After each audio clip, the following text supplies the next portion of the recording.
Hello listeners, it's Mark again. This is just a reminder that, as this show is recorded in the same session as the previous one, the sound quality isn't up to our usual standards due to the problems that I explained last week. Next week we'll be back to normal, so thanks for your patience through these inevitable hiccups. Happy listening!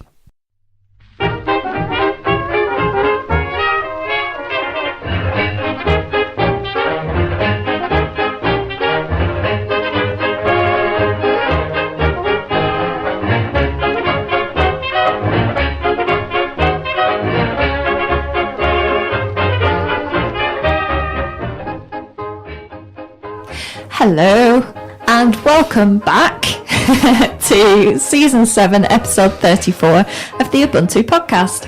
In this episode we'll discuss the overwhelming reaction to Ubuntu. No, we won't. That was last time. This time we're going to discuss the in.e project, fundraising project, and we'll read your feedback. If you're listening live, you can send us messages using the chat thing on the website and in the hash UPCIRC channel. I'm Laura, and joining me this week is still Mark.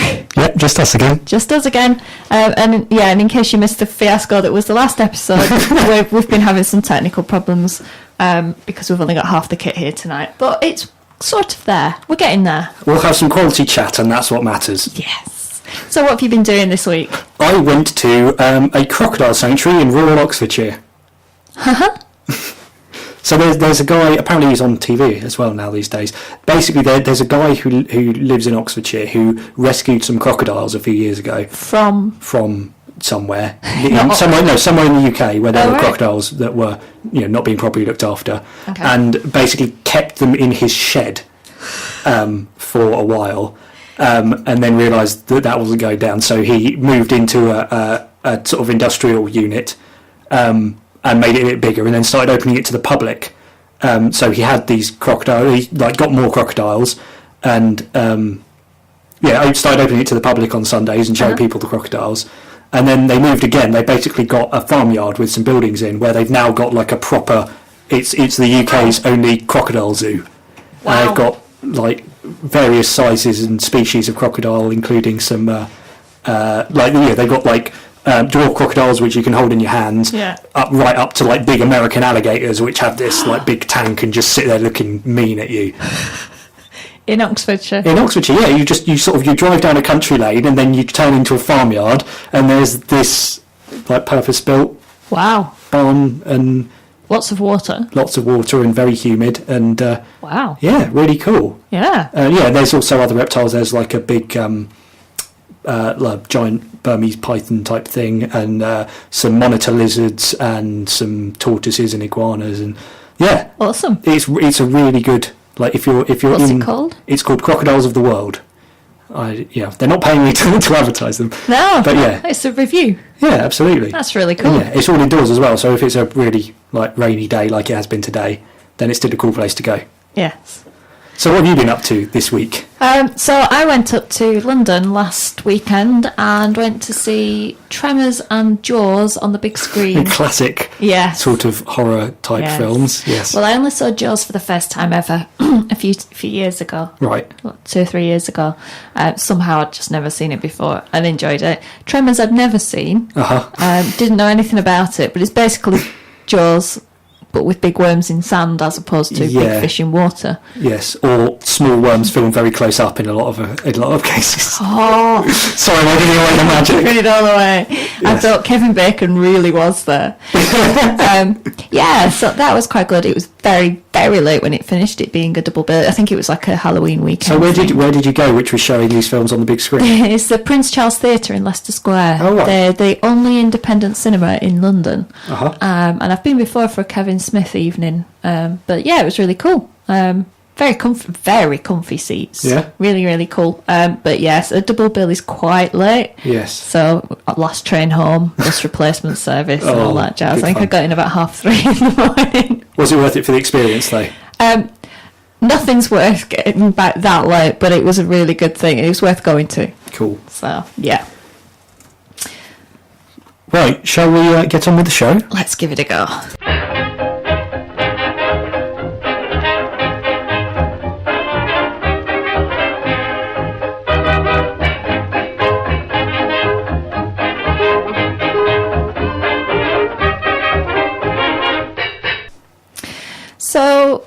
we're going to talk about something that I know nothing about, and Mark says he has an opinion on, so we're going to give it a whirl. Yeah. So it's the ind.ie project. I think it's just pronounced Indie, but their URL is ind.ie. Yes, ind.ie. Yes. And I have actually seen some discussion of this a little bit on Twitter, but not really followed it. So right. Do you want to tell us what it is for a start? Okay, so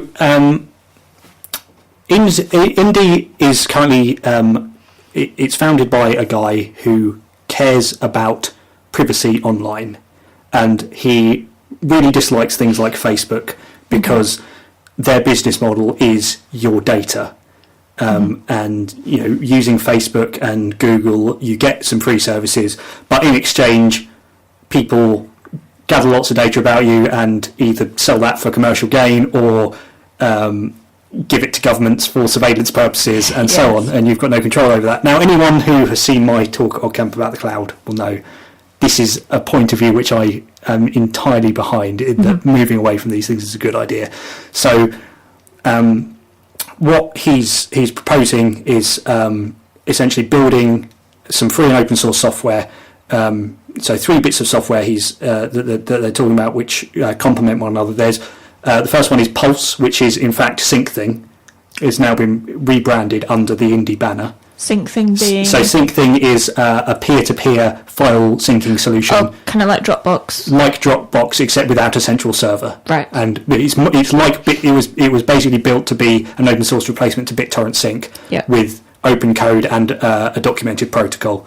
And that works and is available, and you can go download it. It worked before it was part of Indie, and it's now part of Indie, and it still works. Okay.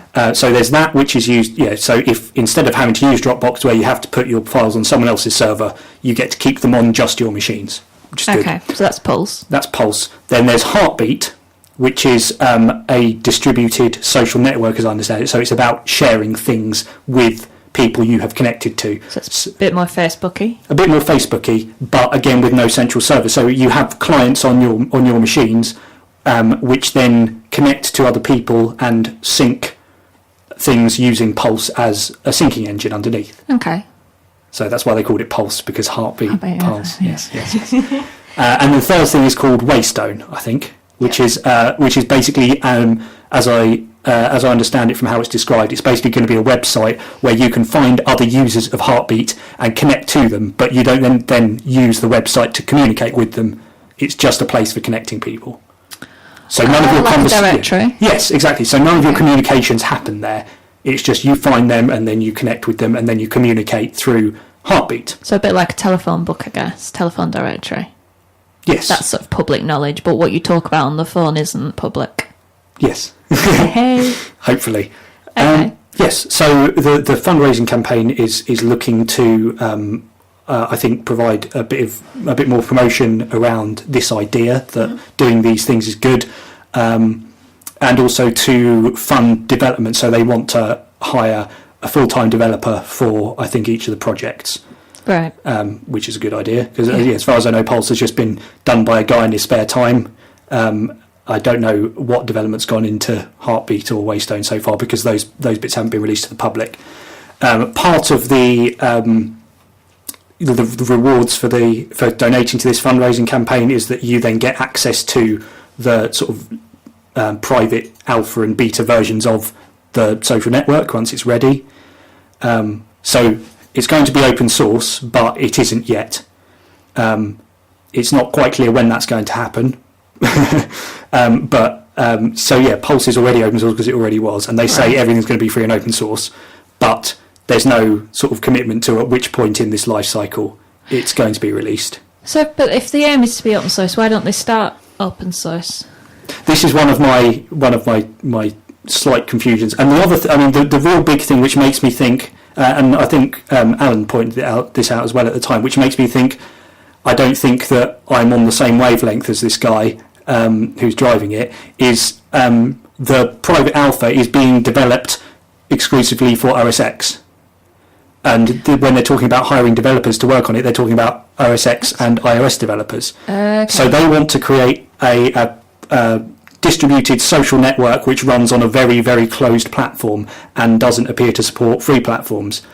So is Errol Balkan the guy behind it all? Because he's the guy I've seen talking about it, and he's a UX person. Right. That's how that I could be came his name. follow Yeah, him sorry, on I don't He's actually Errol. remember it. Right. That does sound familiar. Yes. And I know I've seen him discussing it with Stuart Langridge on Twitter. Right. But yeah, he's coming from a UX world, so I imagine the aim is to have it looking nice and a nice experience. Which is fair enough, because otherwise people aren't going to use it. Exactly, which is the problem with things like diaspora and things, I think.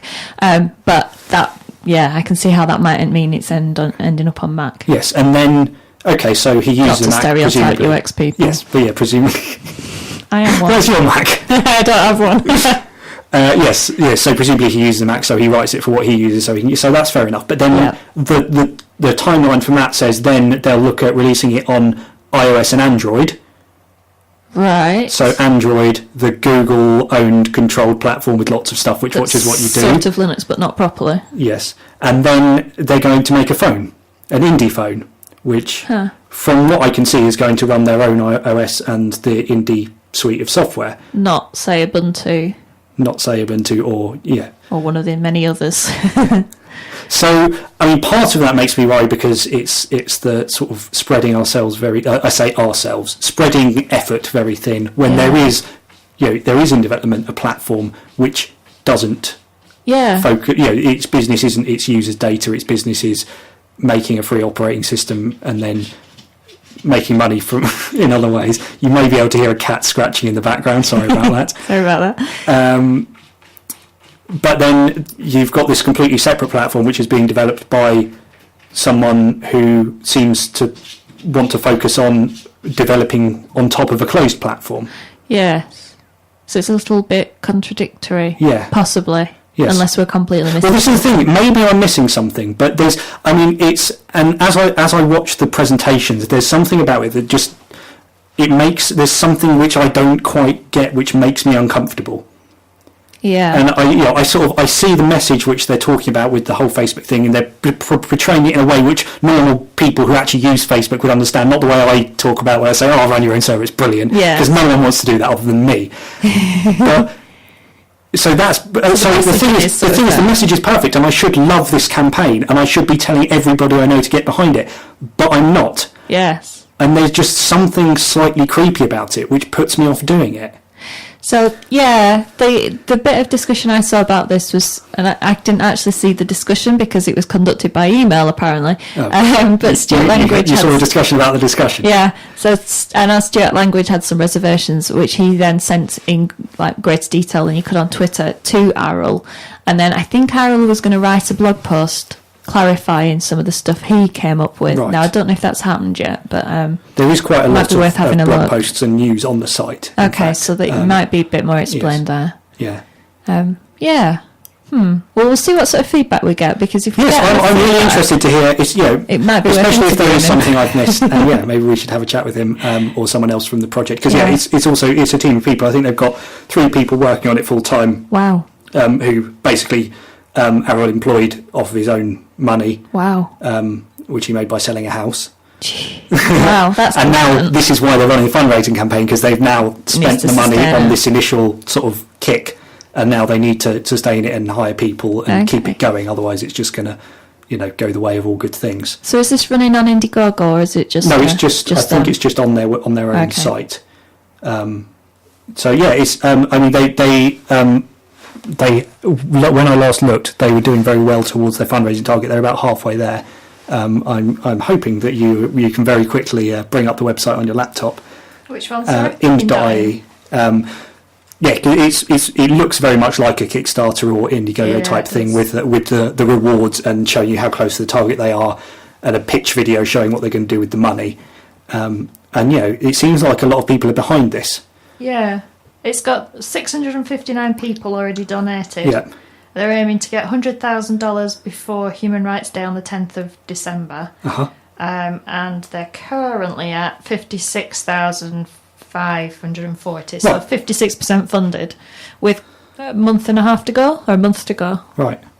So that's pretty good. I mean, again, the thing which puts me off donating is one of the things is you get access to the alpha system, but then I'd get access to an alpha system which I can't use because I don't own £1,000 Mac.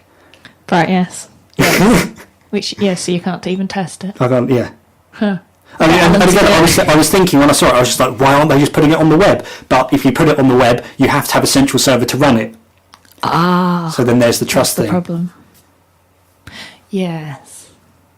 But even so, I mean, you could build so the way that Pulse is written is it's written in Go and it gives you a web interface. So it's written to it's released for multiple platforms, but the interface opens in a web browser, running on a local web server. Yeah. So that way they've got around the idea of having a inconsistent cross-platform interface because it's all one interface in the web browser. Yes. So presumably they could do Heartbeat in a similar way if they chose to, but they've chosen not to. Right. Well, yeah. So it's ind.ie. Yes. That's the website I was just looking at. Or if you search for Indie Heartbeat, I'm sure you'll come across it. Yes. And we'd be interested to know what people think, and if you know more about it than we do, let us know. And yeah, it sounds really cool, but slightly odd as well. Yes. So if you have any feedback, email us on podcast@ubuntu-uk.org.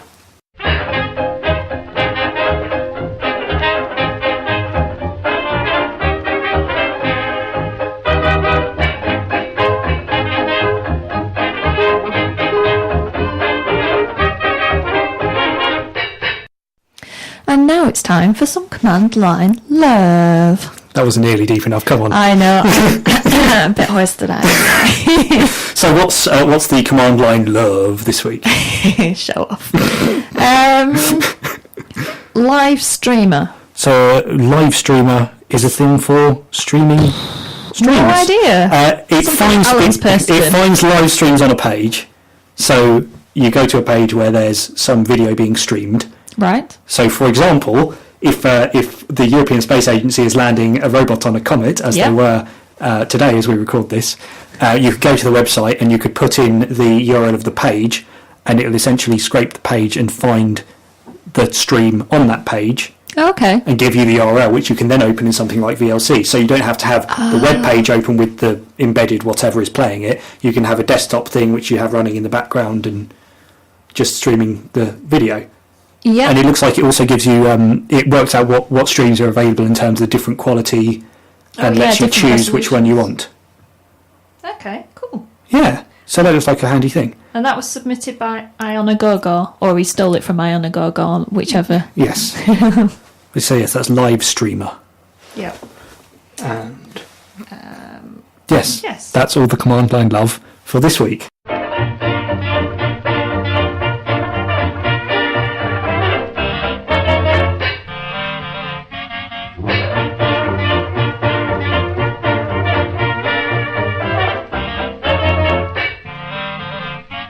And now it's time for the feedback. We've got quite a lot of feedback this week. So we're not going to read out entire emails. We're going to read out selections. We're going to have to edit on the fly because being technically challenged this evening, we didn't have time to edit it.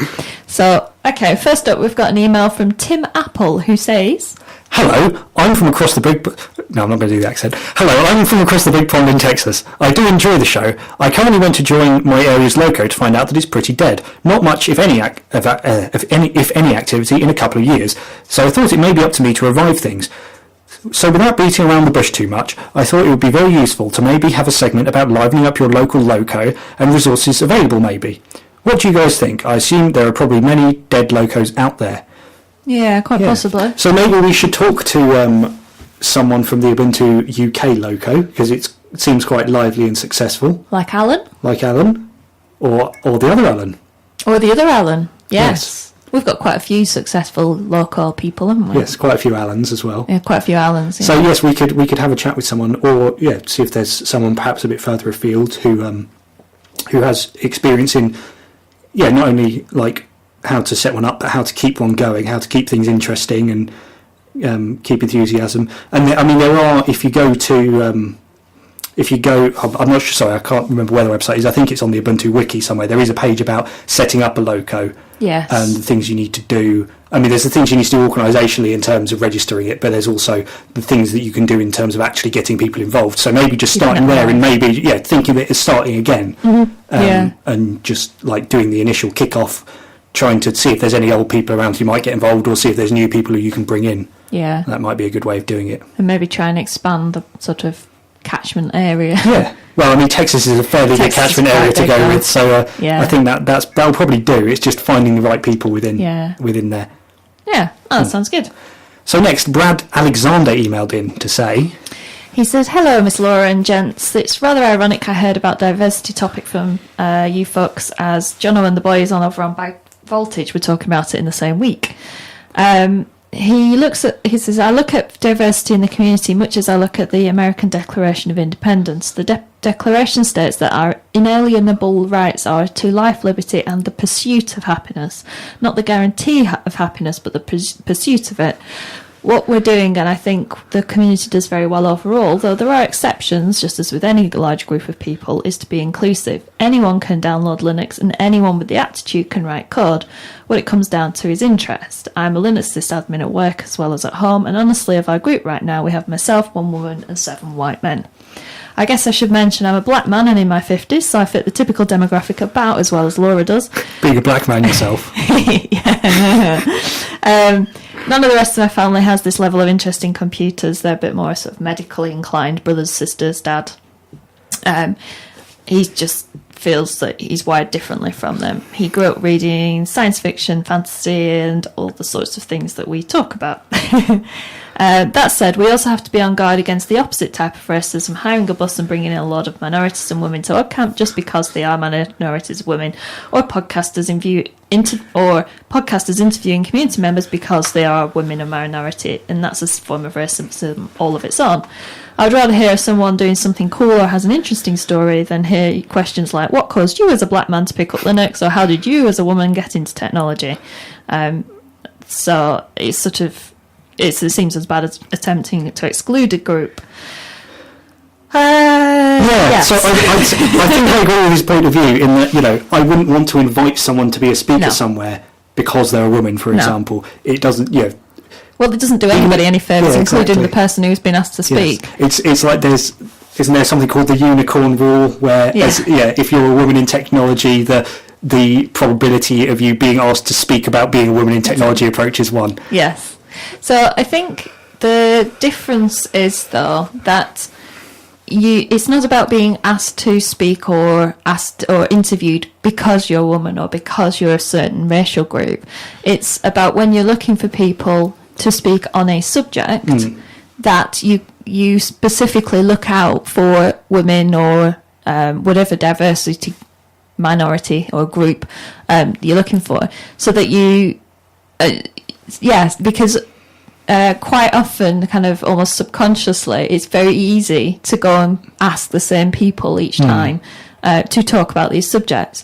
And if you go out and have a look and just actually consciously go out and look, it gives you a kind of different viewpoint on the world. And you might well find somebody who's even better at speaking, but because you didn't make that extra effort to try, you just never found them before. And I've actually seen that happening. Right, so it's about looking at other demographics, not because there are other demographics, but because they are different people, essentially, and they might have other interesting stuff. That's the whole point of diversity, and they will have different perspectives on life because of the way they're treated in society, for both positive and negative.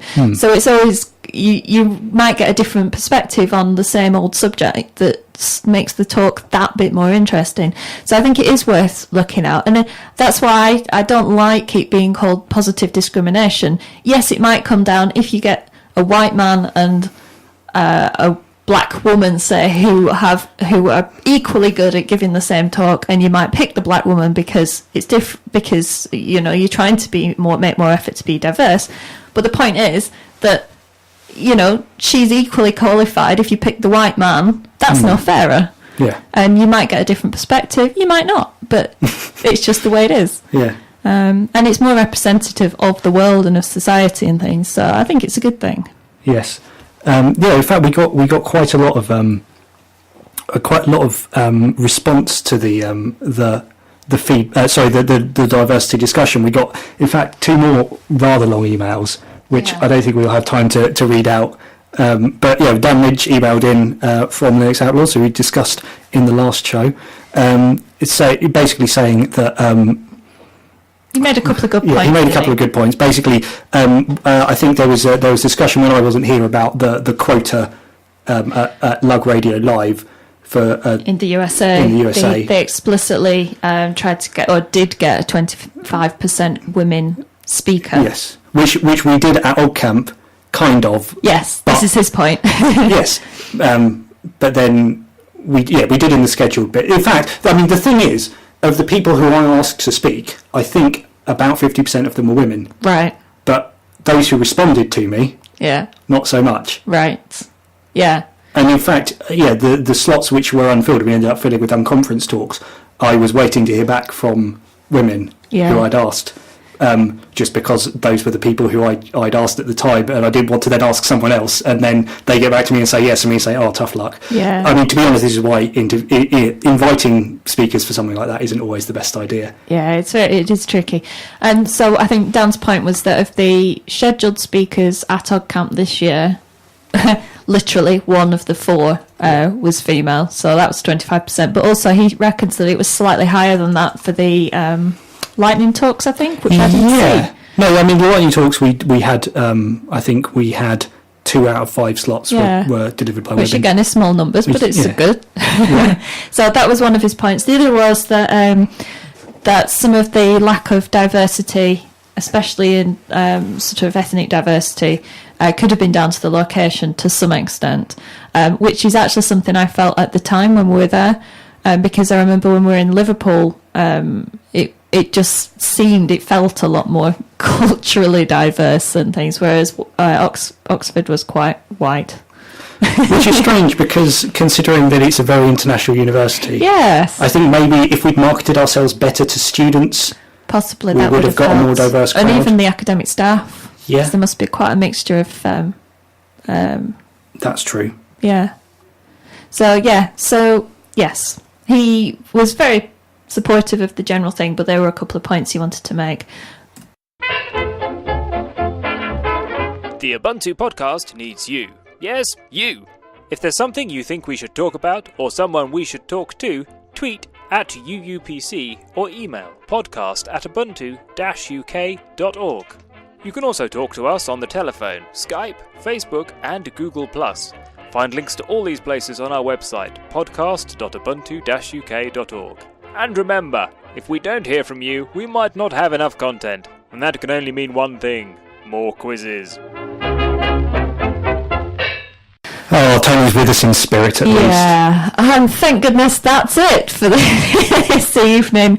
It's really hard doing this show when there's just 2 of you, because you just end up talking all the time. Yes. Oh, I would just like to add one thing to that last bit of feedback we had. So we mentioned on the last show that I was going to set up a form for people to just say why they didn't come to OggCamp if they didn't. We had one guy give us a really good response. So he said, he didn't come this time. He said, I've attended many times and found OggCamp was not very diverse. While there were men, women and children there of every age, colour and creed, I could not find one attendee that was not a friendly, interesting person who was willing to share their time and enthusiasm. From my own experience, this does not reflect society at large. So we're nicer than society at large. I thought that was worth sharing. Even if we're unrepresentative. Anyway. Yeah, I don't like the logic that you could take with that. But no, it is a very friendly event, I think. Cool. So. Right, that's it for this time. Thank you for being patient with us as we've putting up with us. Hopefully we'll have the full gang back together next time for and all the equipment. And all the equipment. That would be good, wouldn't it? Yes. So yes. So we'll be back in 2 weeks. Yes. Well, hopefully we'll have an interview for you next time. Yes, that'd be good. Yeah. More news, more chat, more Alan and Tony. And more games. More games, more quizzes. Thanks for listening. Bye. Bye.